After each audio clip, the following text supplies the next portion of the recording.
Hello and welcome to the Pirates Fan Forum here on DK Pittsburgh Sports Podcast Network. I'm your host, Gary Morgan. With me, as always, my good friend Jim Stam. How you doing, brother? Gary, I'm going on 3 sinus colds in 7 weeks, so you can answer that for me at this point. But so instead of me complaining about this, I will just simply ask, how are you doing, man? I'm doing fine. I bought my wife one of those Stanley Cups for not like the Penguins, but like the Stanley Cups that people like drink out of. And apparently it's like this big thing. She asked for it. What is that thing? I don't even understand the thing. Do you remember like a few years ago, like how the Yeti was like a big deal and everybody had to have a Yeti cup because they were like these super insulated cups? And Yeah, well, they're good quality. I mean, sure. they cost a lot. Well, that's all this is the next iteration of that, right? And they cost a decent amount of money. And I didn't know, whatever. It was a big deal. I went and bought it. Made her happy. She likes it. Well, what do guys always do? We go, Well, we I don't screw need up. all that. I don't need all that fuss. I'm going to get myself a nice insulated mug that's just as good, right? So I spend $15 and I get this insulated mug, and 2 hours later my coffee's cold, and I'm like, yeah, okay, I screwed up because she can have ice in the desert for 6 hours with that cup, and here I can't even keep coffee warm through my morning. It's ridiculous, Jeff. Dude, get a Stanley Cup, get some Uggs, just shuffle around in your pajamas at Walmart, and do it that way. Just go full basic B. Now, the first thing I have to do is prove that it's not important. I did the same thing with AirPods. You know, we're fixed now. I have them. I'm fully converted, but I went through a long time of trying to make my Google wireless headphones just sync with my Apple phone over and over and over again before finally succumbing. So one day I'll get a Stanley Cup just in time for it to not be cool anymore. That's how the Pirates sign free agents. Why should I be any different with my cups, right? Well, you do have a good role model to look up to in that regard. So It's true. So today we're going to go through the offensive side of things when it comes to camp. We talked about pitchers and catchers last week, and we're going to do a little bit of a state of the union of the actual position players. And we know we get 13, and I think the two of us can kind of come up with a list of 13 here as we're going. We're gonna pencil things in as we think it'll probably go, and then we're gonna circle back and kind of look at what's been going on, like this Gary Sanchez whining, and who are they bringing in here, and where's this person coming from, and where would this person fit, and do they need a second baseman? And we'll talk through that and kind of just see if we really think there's holes, or if maybe they should let the kids just play. Well, it's funny. It is time to talk through this because as we sit here today, 7 weeks exactly from opening day.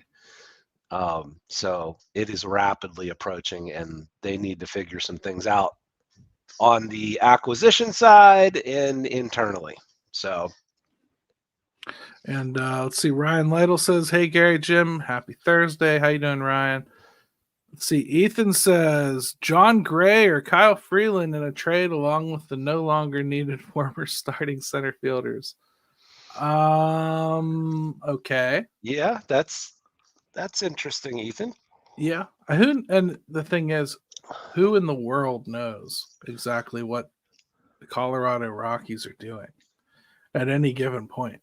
Like they haven't really ever fully rebuilt. I mean, like they just made it a point to still keep Charlie Blackmon, even though he clearly is over the hill. And they live in a weird world out there. Yeah. Talk about a team that just for pitching, how do you even manage that aspect of it? But the Brewers are having a real weird offseason. They sure are, man. That all plays into this, though, because later on when we talk about fans being a little frustrated with things and the things that they keep saying to fans, to make their expectations reach a certain point. you look at the division and you understand like the sense of urgency is missing a little bit, that it is there for the taking. And it feels like they could do minimal things and make their chances better. So let's talk through it a little bit. Let's get started with the offense a little bit. Designated hitter Andrew McCutchen, I believe, is going to make this team. Jim, what do you think? Yeah, let's lead off with something bold and daring. Right. Kutch has a secure roster spot. The question with Andrew McCutchen is how much is he going to play this year? Another year older. How many at-bats you wanting to give him? I have a feeling they're going to give him more than probably is a good idea. I mean, I don't know. It depends on how he looks, right? I mean, we discussed earlier, like that injury he had to his elbow was no joke. And we also talked about how as they get a little bit older, that sort of stuff tends to like crop up more often, know, so you don't want to go into the season expecting it isn't going to happen at all. That said, if he's healthy, maybe the extra at bats are okay. Yeah. I think my concern, as you mentioned, the elbow. Obviously, the Achilles is when you're late 30s is a dicey situation. I hope they know how to maintain that his freshness, because I think it's getting more and more important for him. I want to see good Kutch is basically what I want. Well, hey, let's do something else here. Let's say hello to the new beat writer over at DK Pittsburgh Sports for the Pittsburgh Pirates, Jose Negron, checking in here. Hope I'm pronouncing that right, sir. Honestly, I've never heard it yet, so I haven't had an occasion to talk to you yet. So I hope that's my Greg Brown attempt. I could probably say Jose Negron too, if you'd prefer. What? Don't let Greg Brown get a hold of that name. That's something Greg Brown would do for sure. So welcome. Happy Jose. to have you, and looking forward to your coverage, brother. And we should also say our friend of the show, Alex Stump, also has accepted a position with MLB.com. That's a logical progression for him, I think. Yeah. We'll give him some room to do some longer form stuff that I think he's been jonesing to do. So I'm excited for him. Yeah, that'll be fun. We'll have to check in with him at some point. Yeah, we will. Let's talk just about a few other players too. We already talked about pitchers and catchers last week, so I don't want to spend a ton of time talking about them. We know Andy's going to go on the 60-day. Hey, so be it. Jason DeLay, Ali Sanchez, and Henry Davis, while still not listed as a catcher, we're still to believe he's a catcher. I don't expect us to finish this conversation in this segment, brother. No, but not in a second. I think that's probably where we're going to pick up right away, because that to me is easily one of the biggest up in the air areas that we have. At DK Pittsburgh Sports, we take pride in coverage that connects our city's fans to their favorite teams. Now, that connection's stronger than ever. Introducing our all-new state-of-the-art app. Find expert inside reporting and original podcasts. Check live box scores. Track the latest stats. Chat it up with our community of thousands of fans, all in one place. The new app from DK Pittsburgh Sports. Coverage that connects. All right, and Sean Wheeler checking in. Good evening, guys. How you doing, Sean? And Douglas Smith, just on the show last week. DeLay will start opening day. Mark my words. Doug. You know what? He could be right, though, right? Let's talk about catching a little bit. I wrote a whole thing on it today because this whole Gary Sanchez thing really set me off, Jim. And it wasn't like I was like upset about the player or anything. I guess I was shocked how many people were like fully bought in on this guy. I hadn't heard anybody talk to me about catching. Anybody suggest to me that they have to have a catcher.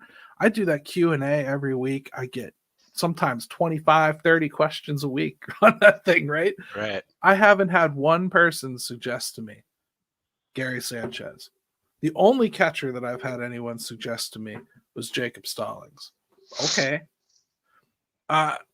why did this become such a hair on fire, have to have it free agent all of a sudden? Because I think this is the same Gary Sanchez I've watched for the better part of 10 years. Yeah, a couple things. I think had the Pirates gotten some more accomplished this offseason in the fans' minds, that if Gary Sanchez popped up in the last week as a possibility and then they didn't get it done or didn't, whatever, didn't happen, I don't think it would have been as big of a deal. So that's the first thing I would say. Secondly, with Gary Sanchez, he's a guy that he did seem to reinvent himself a little bit the last year or two. Offensively, he had a pretty good year. Even defensively, he had improved. But yeah, overall, I don't know if it was as much of a backlash against Gary Sanchez as just more of it's just PTSD for Pirate fans. That yet again, a name, not even a great name, and they still couldn't get it done. So and someone brought that up to me on Twitter. So I do think that's a point to acknowledge. Now, some people were very focused on Gary Sanchez. For me, if they'd have sniffed around and got him, I'd have been okay with it. But I didn't see it as anything to get upset about either. If they had signed him, Jim, I'd come on this show and I would have somehow found a way to audibly shrug. Yeah. And they didn't sign him, and I sit here and, my friend, I shrug. I don't care. I'm not even sure how this was a good fit. I don't see a team that cares about defense back there that much that they would literally piss with their 1-1 pick. Is all of a sudden going to be like, yeah, let's forget all that. And even though he was okay enough to catch Snell last year, those underlying numbers are still things Pirates hate. He still can't frame. He still has an awful, tragic pop time, actually. I don't think that long term that's something I necessarily want to try to be sitting behind my prize catcher. Sorry, Henry's got to learn on the job this year, man. I can't see any way around it. And quite honestly, I don't want them to sign anybody and give themselves an easy out. Show me this year, good or bad. I don't even care if it causes them to lose 90 games this year. I need to know by the end of this year, is Henry a catcher or not? Because what's coming right down the pike is heading into next offseason, putting all my chips in a guy that hasn't played in a year now, coming back from an injury, hoping that not only does Endy come back and pick up right where he left off, but becomes a major league hitter too. After being off for a year. Yeah. I'm going to go into that without knowing what's going on with Henry? Nope. Well, he's doing it this year. And I agree with that. I guess the interesting question I would have is if the Pirates' interest was legitimate, what does that tell us? It's an interesting, because of the very things you're talking about, it's interesting to me to ask that question just simply because I don't know exactly what they would be thinking in that regard. You understand what I'm saying? Like, why would they be doing that? And you could say, you could go through some scenarios. Well, they have a little money to spend and he's available and they thought they could get him. Or is it, do they know something about Henry Davis and they're not entirely sure? They're nervous about how that's all going to shake out. I don't know. I just find it interesting that they were linked, and I would love to know the reason why. I would say if they know right now that Henry can't catch, let's say that that's the supposition. They know Henry ain't going to make it. They were just going to humor him with Endy, and then Endy got hurt, and all of a sudden, that's a dangerous game, right? So They know he can't catch. That's why they were interested in Gary Sanchez. Well, if that's true, boy, they better be on the phone with Yasmani Grandal, because after him, it's a huge drop off to the next available catcher. And ain't nobody trading them. Ain't nobody trading somebody that's better than Henry. My point with Gary Sanchez is if that's what you want for real, you want somebody who's a pretty crappy defender and can hit, that's a very good shot. That's what Henry is. Take that. Let's deal with that for a year. That's all I'm saying. Like, I want to know this year about Henry, what he is. There's no excuse to me to not have that answer. It seems like a curious exploration on the Pirates side. That's all I will say. I would like to know why. Maybe we'll find out really soon. I will say this with Henry Davis. He's not going to be outworked. If it's there, he'll find it. But, it's a big question mark going into the season. And I think you've got to let him catch, half the games. Like, I can't, if you really want to find out what you're dealing with there. Yeah, to me, I just feel a good, honest effort. I want to see 50, 60, even up to 80 games this year. I don't expect him to do a full load. That's a lot to ask. Let the backups do it. Spread him around with DH. Toss him out in right field if you want. I don't care. Find a way to move him over to first base. Do something to get him another place to play. But I want him to learn back there, and I want him to show us one way or another. That has to happen. All of that to say, Jim, I don't think we can write down which catchers are going to make it yet. And I don't think right now we can decide if it's going to be 2 or 3. They might take all 3 of them north as we're currently constructed. I'm absolutely leaning towards that they will do that. Now, I don't know, because obviously that creates issues with the roster. But if you consider Henry to be a true catcher. Yeah, yes. My guess is Henry's going to be working on catching all the time. Right. So, I can't foresee him taking any time to just go shag balls in right field unless it's just flat out screw around batting practice and you're standing out there. I think he's going to be catching constantly. Totally agree. Let's bounce to the outfield, because once we start sewing up some of these other position groups, I think we'll be able to circle back and understand a little bit better what we think they might do with the catcher. Because it's really easy for me to say they're going to bring 3 north, and you as well. But we might do this exercise and then go, no. Well, yeah, that's kind of what I was alluding to. Yeah. So let's start with the outfielders, right?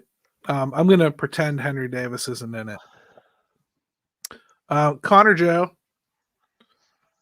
is where they're still putting him, and I do think he'll play some out there, and I think he'll play some first base too. I would consider him more of a utility, but they're listing him as an outfielder, so that's where we'll talk about him. Edward Olivares, new interesting guy.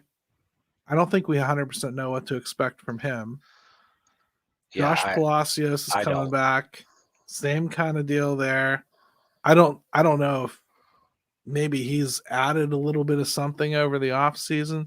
The Pirates cannot stop talking about him or shoving him under our faces. And all I can really say is they did the same thing to Kane Smith and Jigba a few years ago, and he just got DFA picked up by the Mariners. Yeah, I look at Palacios and I think I could see him being a guy that tries to sell out for even more power. Just because simply it is something he was able to tap into last year. And that can go one of 2 ways, right? So I don't know. I know they like him, but I don't know what that means for how much playing time he gets. And on the non-roster side, they're going to bring Gilberto Celestino. That's another guy that they picked up that was kind of interesting from the Twins. I don't think he's got a shot of making the team, really. But they're going to bring him. Matt Gorski, interesting because he really and truly can play center field. He really and truly can play first base. And he really and truly does have power. He also strikes out a ton. And he's not on the 40 man. So, I mean, and it's going to be exactly a young guy at this point. Yeah, it's not a young guy, but it's also a guy that I do think probably gets a legit shot. He may be one of your Blymadris types that gets a system call up at some point. If he can just cut down on his strikeouts even a little, he's pretty attractive. I mean, he's very athletic, good fielder. I think he really could get a little bit of a taste at some point, but I don't think out of spring. And then Billy McKinney, everybody's World Series indicator from early on in the offseason. Not a lot there to chew on, quite honestly, with some of those names right now. No. I think on the non-roster side, you got a lot of non-events. I think there's a couple that interest me, and really from the prospect depth is what gets interesting.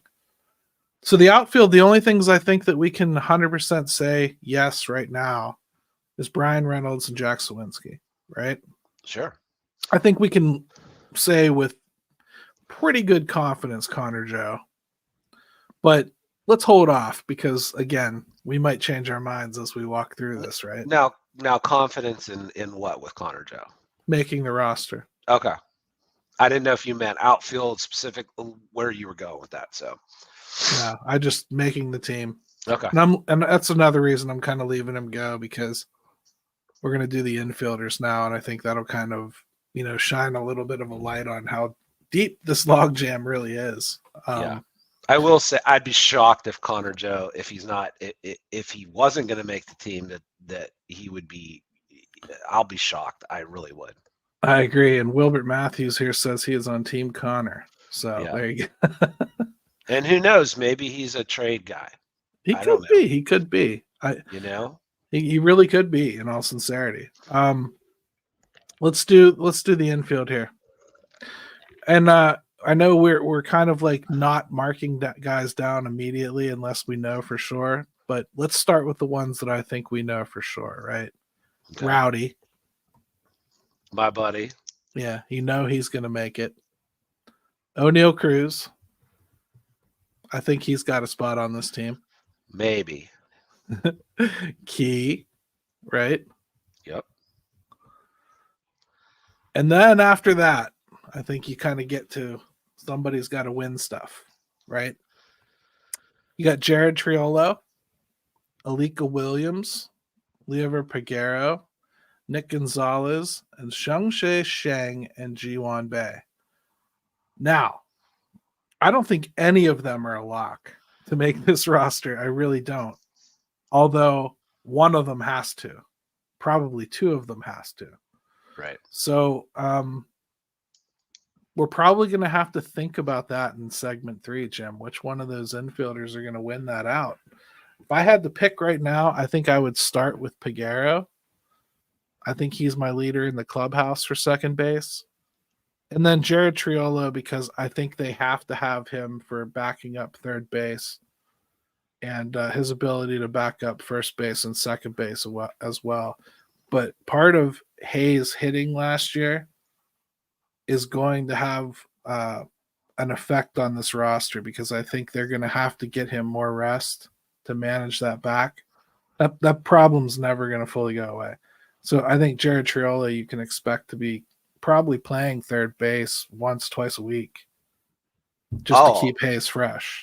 I think Triolo. I know somebody said they didn't see how he made the roster. I said I'd be shocked if he's not. I just think he's too much positional flexibility. He can, and by the way, he can play all those positions really well. He's got his own set of issues, and let's not forget the fact that Triolo actually, yes, he was aided by some good luck at the end of the year. He hit. Now, too. Do you feel good enough about Triolo to put him on the make list? Because I think I do, if only because of that third base situation. I do. Because to me, Nick Gonzalez is the only other one that can play third base. And he'd have to hit his way onto this team. And if he did that, he'd be the second baseman. So I just don't see it. Yeah, because what would you do? What would you do with Nick Gonzalez? I mean, if you had the situation where with Peguero and Nick Gonzalez and they both looked pretty decent in spring training, what would you do at that point? Right. I mean, and then Ji-Wan Bei, man, it's tough because The speed is intoxicating. I don't think that he can play second base. I really, really don't. I don't think he can turn double plays, and that's just something that you can teach technique, but you can't teach arm strength and an ability to just know where to be to receive a ball and when to go after a ball. And I don't like that mix with O'Neal Cruz. I think that's just a bad looking double play combo. I don't want to see it. It could get a little wild at times with those two right up the middle, and I don't think that that's necessarily. You don't want two of those. One's enough, and O'Neal Cruz is going to have his days there as well. So to me, if Bay makes the team, the only reason he makes it is because they believe he can play center field, and they'd want to have a backup. I know the other thing is they believe Joshua Palacios can play center field. So I think that might be more of a direct battle than we're thinking, those two for an extra outfield spot. I don't think that Palacios is just fighting, Olivares for that fourth spot or third spot. I think he's fighting, Ji-Hwan Bae and potentially Connor Joe for some playing time and Kutch. So it's going to be pretty interesting. The Palacios thing to me is interesting because I don't recall seeing him enough out there just to even get an idea of what it looked like. I know they don't want to move Reynolds over there. Even like they just want Reynolds. I think they just want Reynolds to be in left field. When he gets his off days, he gets his off days. Correct? For the most part, I don't think that they're afraid to let him do it. Like if they wanted to, and they thought it was better, or they had somebody that was like a surefire left fielder that, absolutely has to be in there because of his bat or something. Like if they went and got Jorge Soler, you might have to shove him in left field or right field one way or another. Then you would do something like that. But I think for the most part, they would prefer he just stay in left field, and I think they would prefer Jack to be the center fielder. But if Ji-Hwan Bae is a guy that you think is interesting and you want to make a spot for him, that's where I first start trying to open the pliers to see if I can shove him in, right? Yeah. Well, Bae is just gonna have to show some consistency, and he's gonna have to show he can hit a little more than he's been capable of. All right, so we're going to stop on the infield with Rowdy Tellez, O'Neal Cruz, Brian Hayes, and Jared Triolo for right now. That doesn't mean we're calling Jared Triolo the starting second baseman. It just means we're pretty damn sure Jared Triolo is going to make the team for a multitude of reasons. For that reason, Jim, I feel like we should almost circle back right now and throw Connor Joe back in. Because if Jared Triolo is for sure because of what he can do, Connor Joe is too. Don't you think?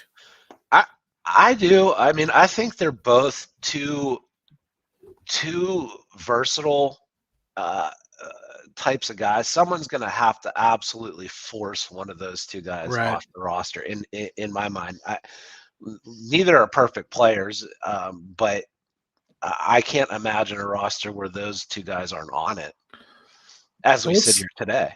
Let's do the non-roster invitees for the infield, just because I think that there's a couple that are in here a little interesting. First, let's do prospects. Termar Johnson, of course, that's going to be fun to get eyes on him and everything. Jack Brannigan, another one. I think you're going to be floored by the fielder he is. Tremendous third baseman. According to people that I follow pretty closely, like Anthony Murphy and whatnot, probably just as talented as a shortstop. He's super high on him, isn't he? This kid can play the field. He really can. And I like the bat probably better than Murph does, but I like the kid's frame. I think he'll fill out more. So I see him dropping shortstop and kind of moving to a corner. I'm personally excited as a dark horse first baseman of the future type. But everyone will yell at me and say they don't want to waste the arm, so just pretend I didn't say it. Well, Sergio, at some point you got to waste something. I mean, you got to have something over there at some point, and they haven't been able to find it. Right. All right, and then we got Sergio Alcantara. I'm excited about that. if only because it's been around for a minute. It'll be fun to see him. And then somebody I was really, really high on last year, and I'm really excited to see come back, is Andres Alvarez. I thought that might be who you were going to say. Yeah, I'm pretty stoked about that, dude. I think he's got stuff that last year I thought he had a shot to kind of push his way into the conversation, and he just did not have a great year.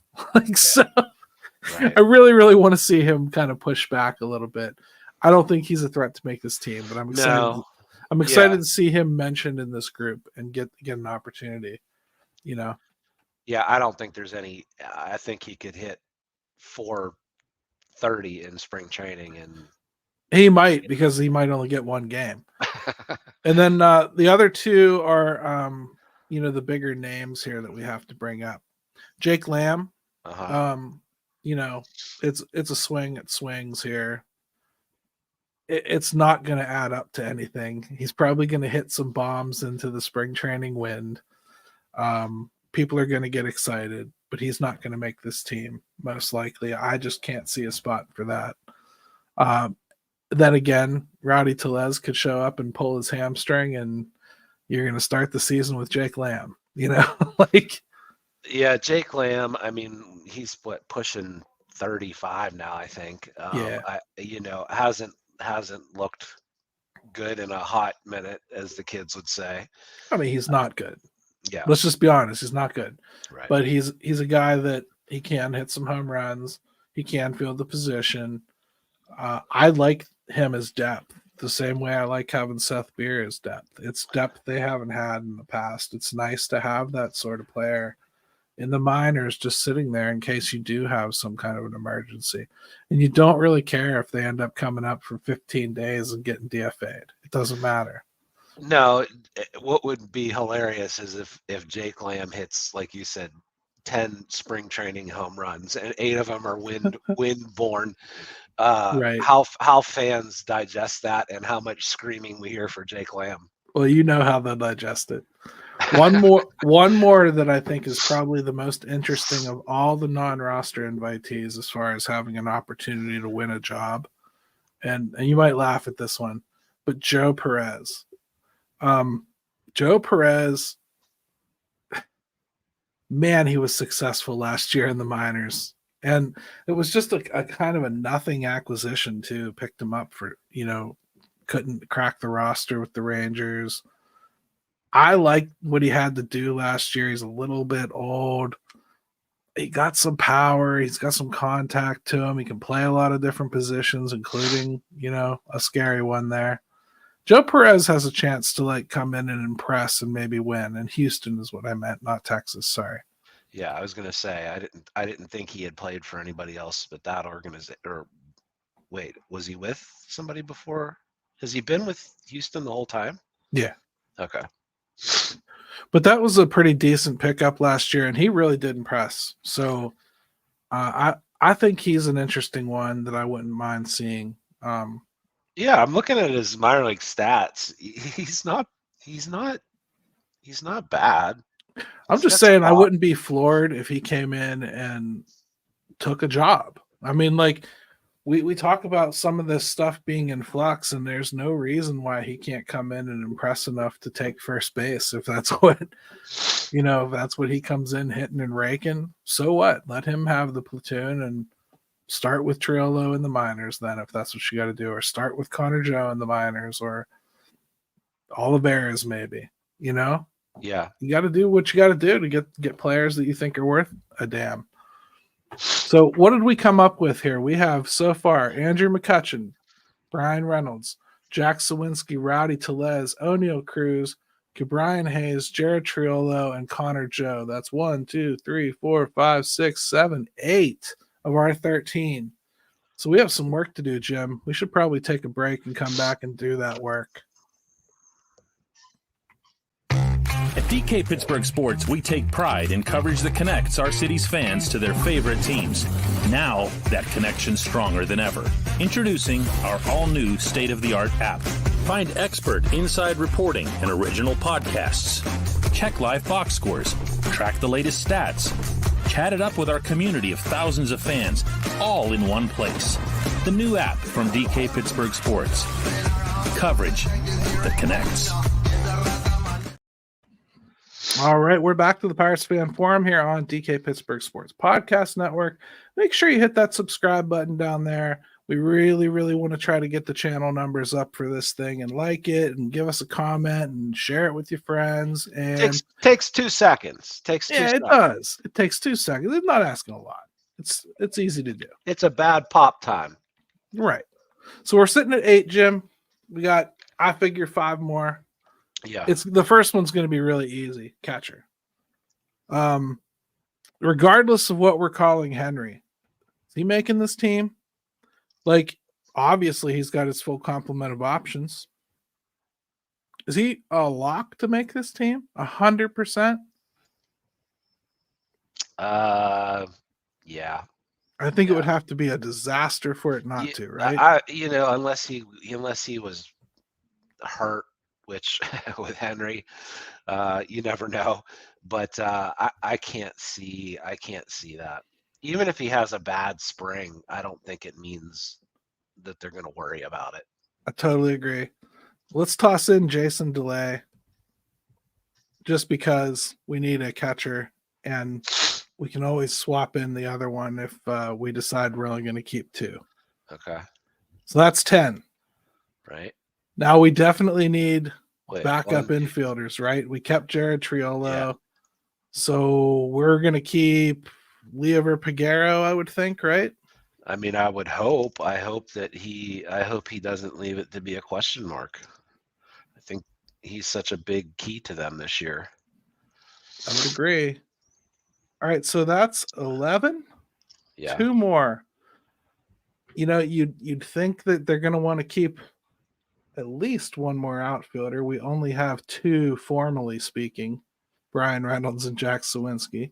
So do we think Olivares is probably the leader there?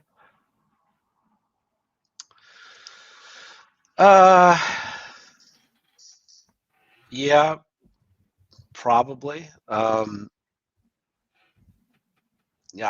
I think you'd have to put him in one of the next 2 spots, right? Right. So that leaves 1.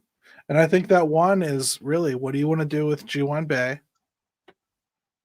Do you want to have a 3rd catcher? And does Nick Gonzalez look decent? And Palacios. And Palacios. So those are your 4 right there. So you're kind of fighting over for that last spot. What would you value the most? I mean, if they believe Bae can still play second base, I'd still disagree with them, but I'd understand. So it's Bae, Palacios, Sanchez, and who else am I missing here? Who's that? Who's the other one I'm missing? Nick Gonzalez. Yeah.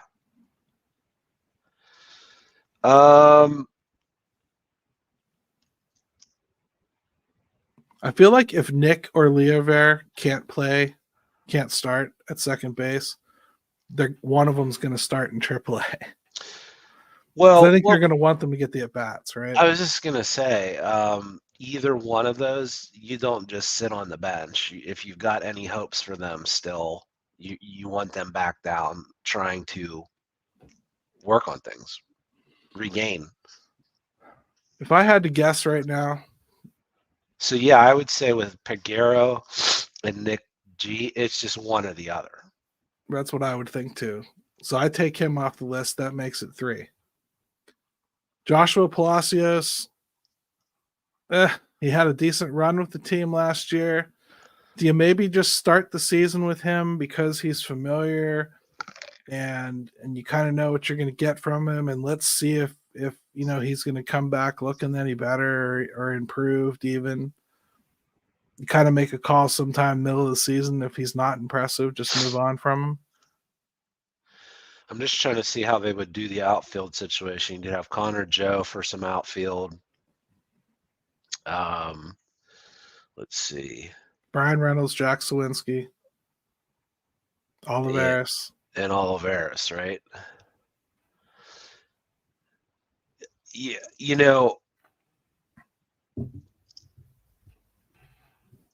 you're looking, and it's a big thing about what do they think of Bay? Where do they think of Bay playing? I guess.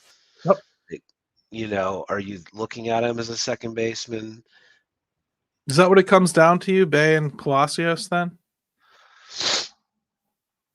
Or are we going to go with the catcher? Because we were very confident about that third catcher, right? Yeah. Now I'm not. I mean, they could probably get away with two catchers right at the beginning and then see how that situation plays itself out.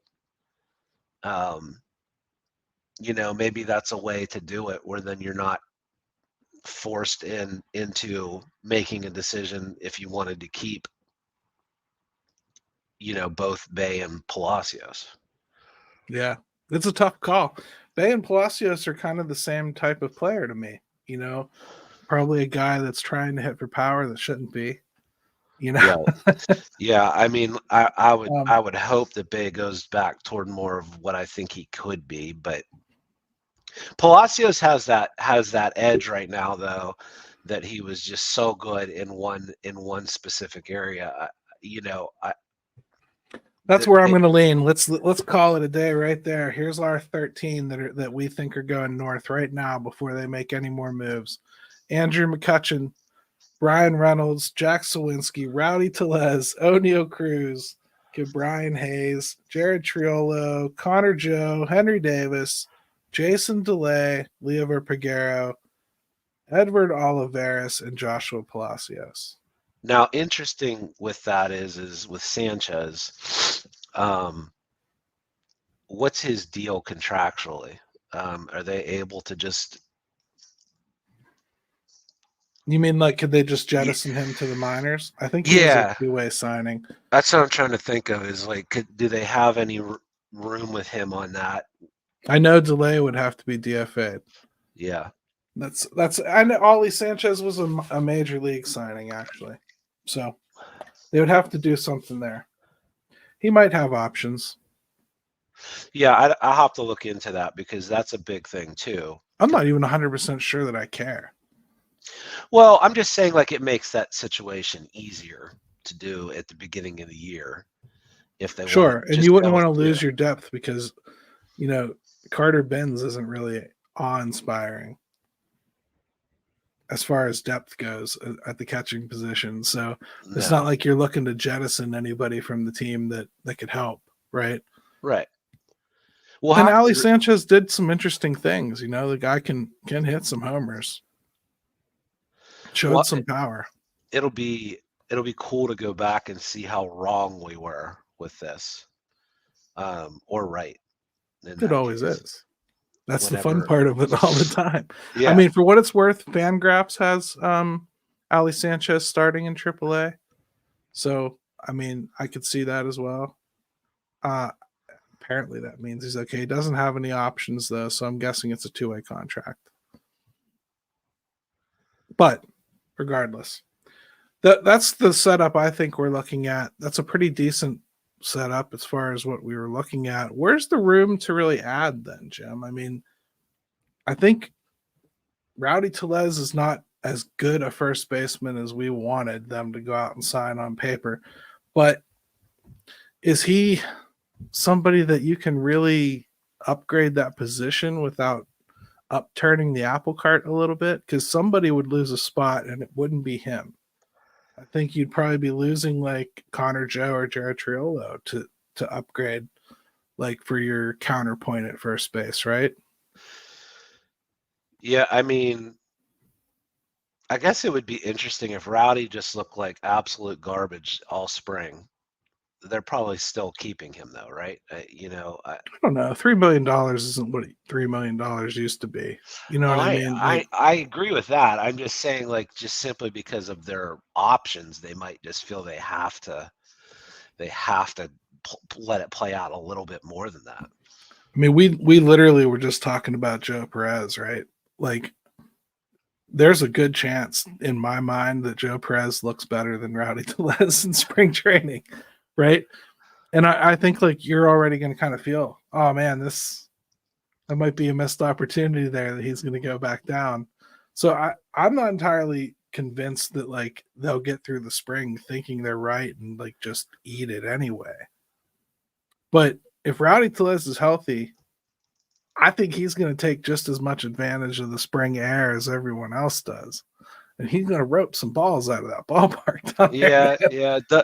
Like, Doug Smith just said Cruz and Rowdy. I am picturing that yeah. on a routine ball to short and seeing how that all unfolds. Oh, I was picturing it shirtless on horseback, but Oh wow. I get it. I mean, Wow. that's one way to look at it. What do you say, man? Should we do call your shot? Because Oh yeah, I forgot about that. we're gonna circle back to pitching to do that. So I figure we should probably get that in. And before we do, I should tell you it's sponsored by our sponsor, Yins. That's right. Yep, Shop Yins.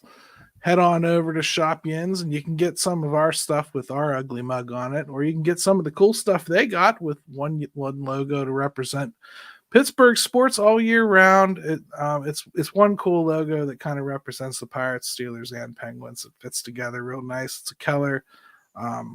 My wife likes wearing stuff like that when we go out. She likes being Pittsburgh. She doesn't necessarily care about the sports as much as I do. And yes, somehow we've survived in marriage. So check out Shop Yins. And they always bring us with this.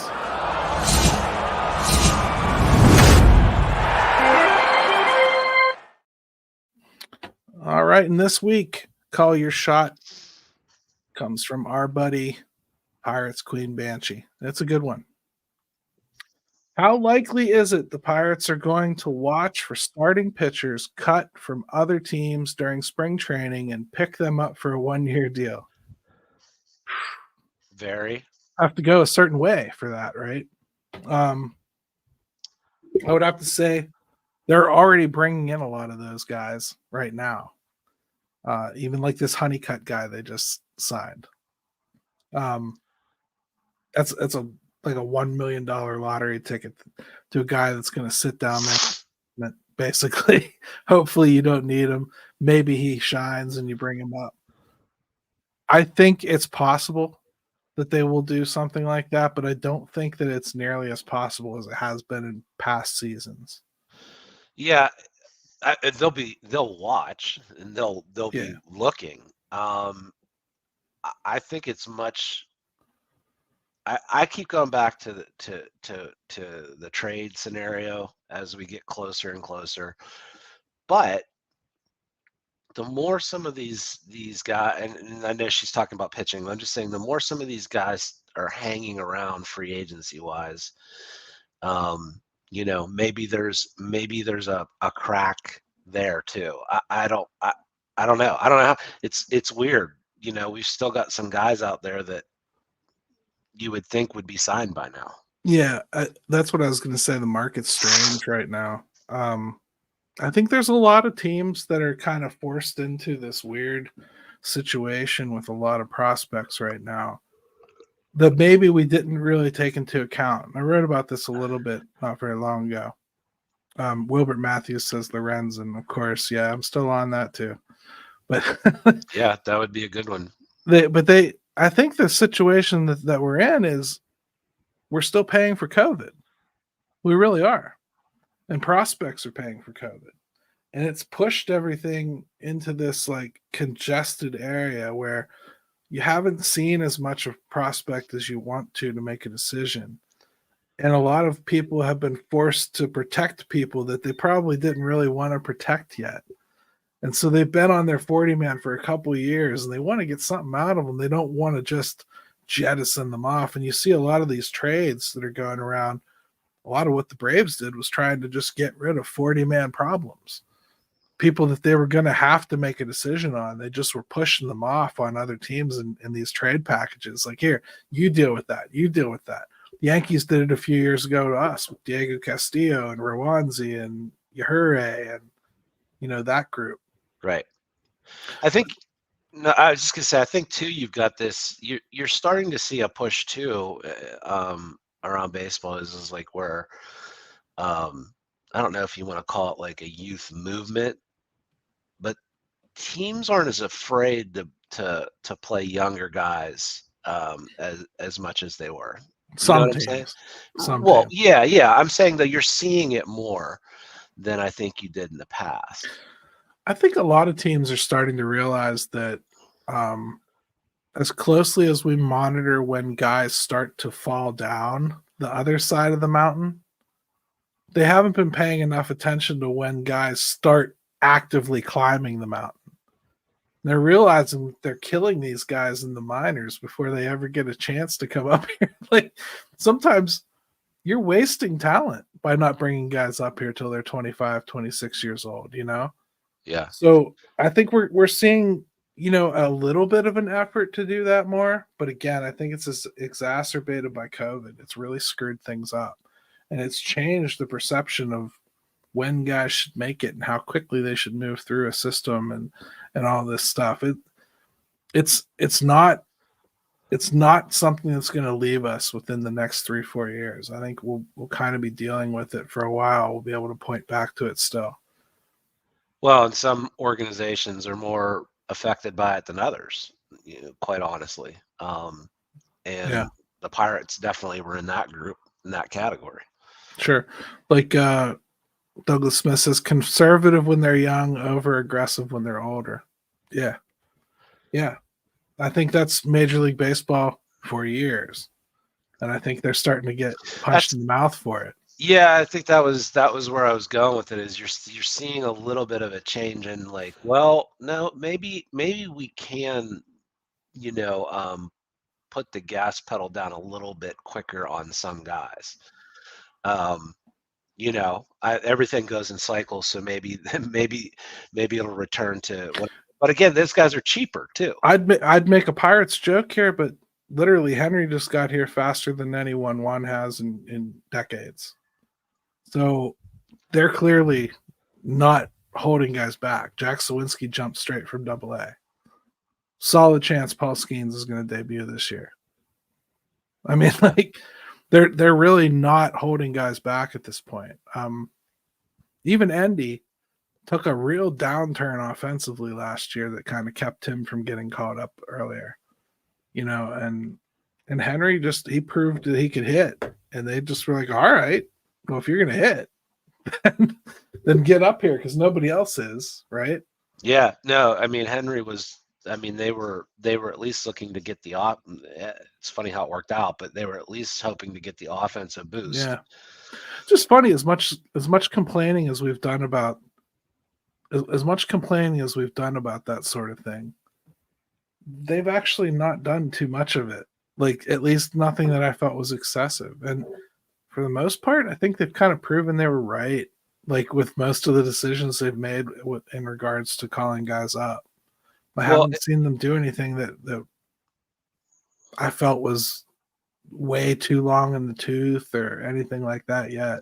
You can't win, and this is with the Steelers or the Pirates, and you've got young guys. You know, if you play them early and they stink, then you rushed him. And if he comes up and plays well, or he didn't start, you know, the first 5 or 6 games of a Steeler season and he plays well, then why aren't you playing him? You should have been playing him. So you'll never win that. You'll never win that from a team perspective. Right. You know how fans are going to look at it. Sure. And I agree with you. I just feel like we're not like that. So I'm looking at it more pragmatically, I guess. No, I'm just saying, like, you know, that's how it's always going to go from like a, you know, how the fan base interprets that. Right. So the last thing I wanted to touch on, Jim, at least for this episode, was really just how do you feel right now? I mean, the team has told you what they want to do.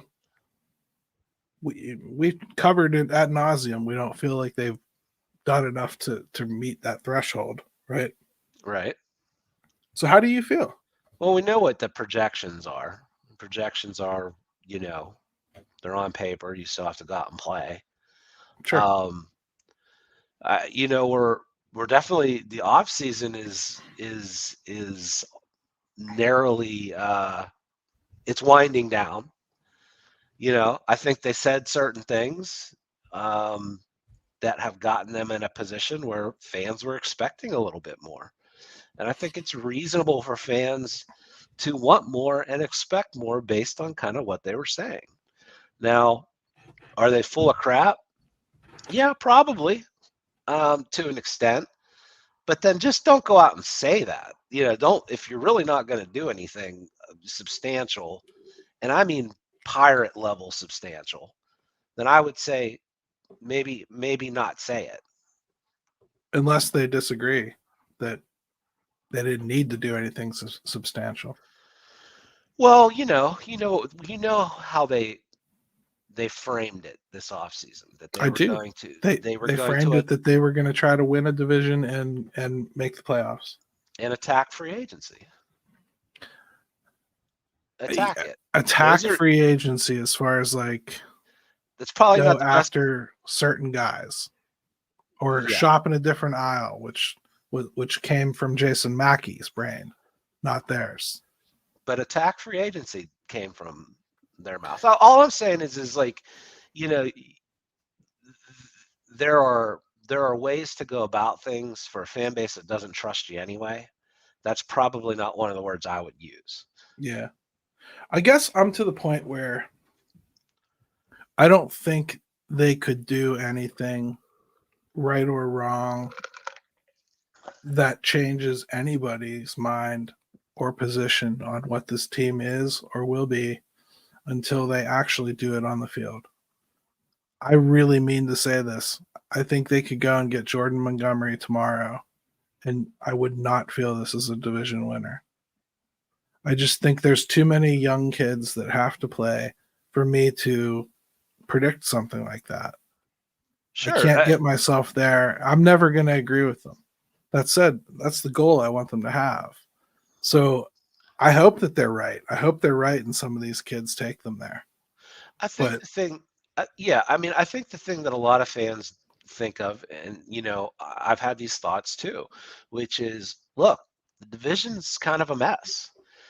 There's no reason you can't be doing something to help now and in the future as you try to get to where you think you might be.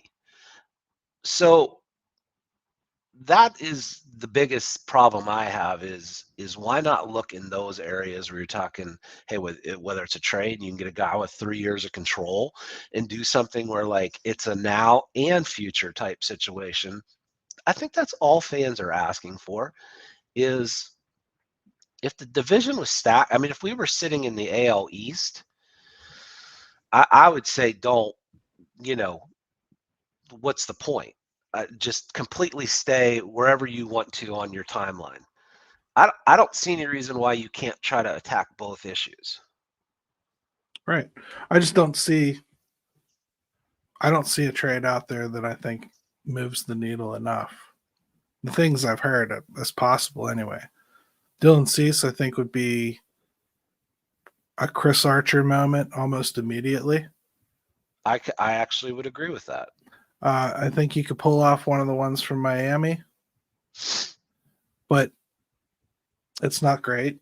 As far as what they're asking for, I don't think it's the best match. I don't think we have what they're looking for. I think the Cease thing's a bad idea. The Giants have some extra players. Los Angeles has some extra. I think you might be able to talk to some of the bigger teams that have probably overstocked a little bit. But I don't know that I think all the traditional targets out there are that great. No, and I guess this comes back to what we were talking about maybe even a little bit the last year or two is where like you just wanted them to be a little proactive and look for a guy that can help you now and still as you're trying to move into that territory. And I just think that's where they almost want to get to a position where they're, okay, we've decided we want to do something now.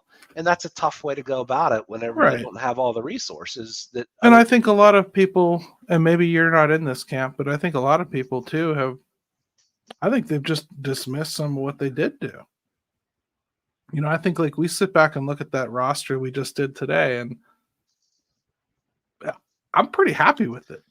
to be honest with you, at least as far as going into the offensive season.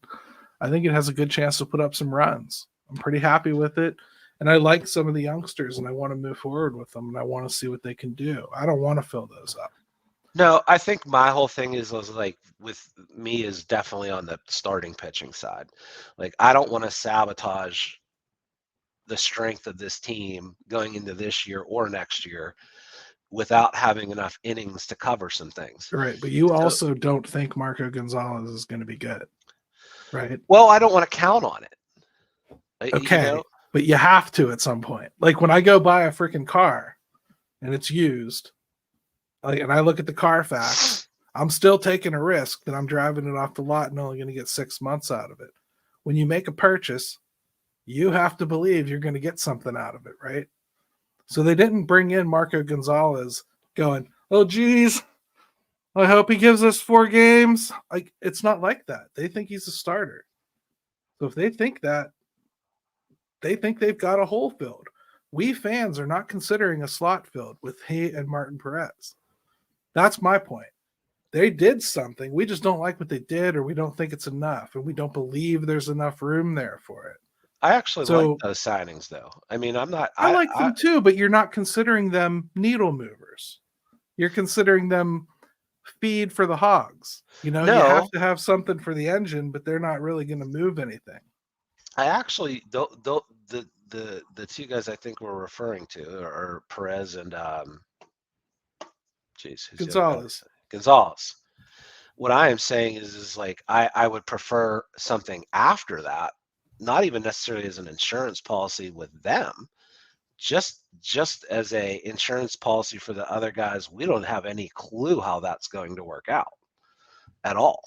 I mean, right. they've got, that's the thing is like, they've got so many guys that are in the Ortiz, Contreras, Priest. I get all that, and you never know how it's going to work out. I just don't see the harm in trying to at least get one more guy in there to help in case something doesn't work out how you think it's going to. Right. I'm not opposed to that either, and we've been preaching from the same pulpit all year. I guess what I'm saying is the team, they could very well think that Ortiz, Priester, Contreras and Falter, between those 4, they're going to fill up 2 spots pretty easily. And, we got this other guy coming back too. And, there's these other guys that are pushing as well. They may not want to lock it all up. I have been saying to leave 1 hole. You're saying to leave 1 hole. They may think leaving 2 is okay. Or at least leaving 2 is not mission critical. We got to go out and pay Michael Lorenzen $15 million just to get it done. That's my point. Maybe they're like, we'll get them for 12, but we're not going higher because we'd rather just try the kids out. I think it's that much of a teeter-totter this year. It could be. I think the fans deserve a little bit more right now. It is year 5. I don't see, hey, if that $3 million is going to make or break them, then God bless them. I don't think I'm saying that at all. And I'm not saying that. No, I know. I'm just saying, like, I think they do deserve. I think fans do deserve and should expect that this is a year where they could do something to handle and help with both. If they hadn't said what they said, I wouldn't be selling this as a division year. I'd be selling this before they said it, I was selling it as a 500 year and a chance at a wild card. That's what I thought 2024 would be. Yeah, that's what I think 2024 will be. I never expected it to be anything more than that. I mean, how could it? It's just not there yet. I mean, it's exactly what I thought it would be. So, I mean, like, it's hard for me to get shattered about it. It's exactly where I thought they would be. And part of me, a big part of me, wouldn't do shit. I mean, I would ride kids, man. I would ride kids because I want answers this year. Like the whole Henry discussion we had earlier, I could apply that across the starting pitching realm real easily. Real easily. I'd much rather have Jared Jones suffer up here for a year and just learn his craft at this level and knock off as much of the rookie as I can. So going into 2025, I know I got a guy, then bring him up and June or July or August and let him pitch for a few weeks, and maybe you kind of feel okay about him in 2025. They could very well do that with him. Punch these kids in the mouth, man. That's what I would do. I'd bring them up and I'd play them. And I would have done a heck of a lot more of it last year. Well, we talk about proactive signings. I'd have been doing this years ago. Jared Jones is somebody that I think some people are expecting him to be on the opening day roster. I just don't think it will. Well, he won't be. No. Like, That's it doesn't matter. I'm just saying, like, when he is ready, bring him up. Like, I don't need a free agent in here if that's something you're going to be open to. If you're going to bring up the talented guys when they show they're ready, cool. Let's do that. I'd much rather have the kids come up here and learn this year. And I don't care if it costs them wins. I really don't. I think a wild card at best was what I was shooting at this year anyway, despite what they said. Well, the last thing I'll say about this is I look at it as, if we talk about you can never have too much pitching, right? So even if they went out and got somebody or traded for somebody that had some control to them, a young guy that looks like he's on the upswing or whatever, however it has to happen or whatever they do, is if the worst thing that happens out of it is they find out they have too much of it, then that's a great position to be in. So yeah, I don't think that's what they'd find out. At least not to that degree, because Jim, I'm trying to get around delicately the simple fact that kids don't come up here and just pitch good. They don't, and they won't. And at some point, you have to get through it.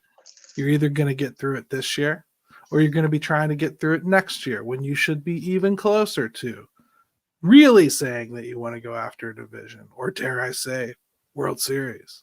You really should be starting to talk about that in 2025. If they don't work through this crap with the pitching, it ain't going to happen. Anthony Solometo is not going to come up here and light the world on fire. Paul Skeens is not going to come up here and just light the world on fire. Skeens might.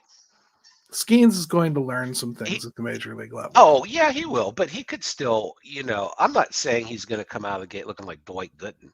I'm just saying, like, Skeens at least has it in him if things break right that he could. I'm not saying he will. Yeah. I don't have that kind of belief in a rookie pitcher. I just don't. I look at Hunter Green and how hard he throws, and he's still struggling. That's why I kind of like, I take a lot of that stuff away. I think he's going to be a great pitcher. I just don't think pitchers routinely come up and look that way. So to me, I get that growing pains out as early as I can. That's why I was so upset the pitching didn't come before the hitting. Because now they're stuck. Now you've got to make it happen. To me, you either force that to happen by bringing them up and making them do it, or you have to go buy it. Guess which one I don't think they're going to do? Well, they sure ain't going to buy it. Right. So I don't want to be having this conversation entering 2025 and then entering 2026. Well, we just kick the can down the road every year, waiting for these kids to arrive, but never having the balls to let them arrive. They annoy me with that stuff, Jim. I think last year they could have kicked the rust off of Jared Jones, for instance. I think they should have with Jones. I think they should have too. And then you bring up Priester, you suffer him through that. I think that's good for him. I think it's good for his character. He knows what the league's got for him.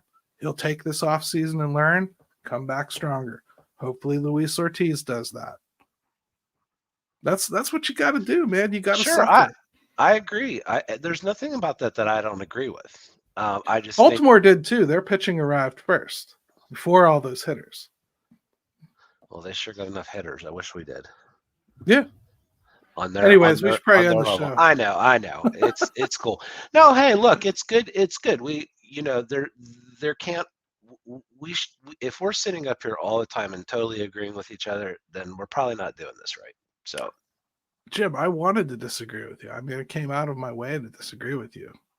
I wanted to fight. I took the bad side. Yeah, it's all good. It's all good. When we don't have a guest, someone's got to play the game. But yeah, I mean, I think all in all, I like the roster, at least offensively, much better. I am worried about the pitching. But going into spring, I think there's a little bit of positivity, probably a little bit more than people are seeing on paper. And despite any signings, I think you'll find a way to work your way into being a little bit more excited, probably, than you are. And I'll say this too. We don't know what the next few weeks are going to bring.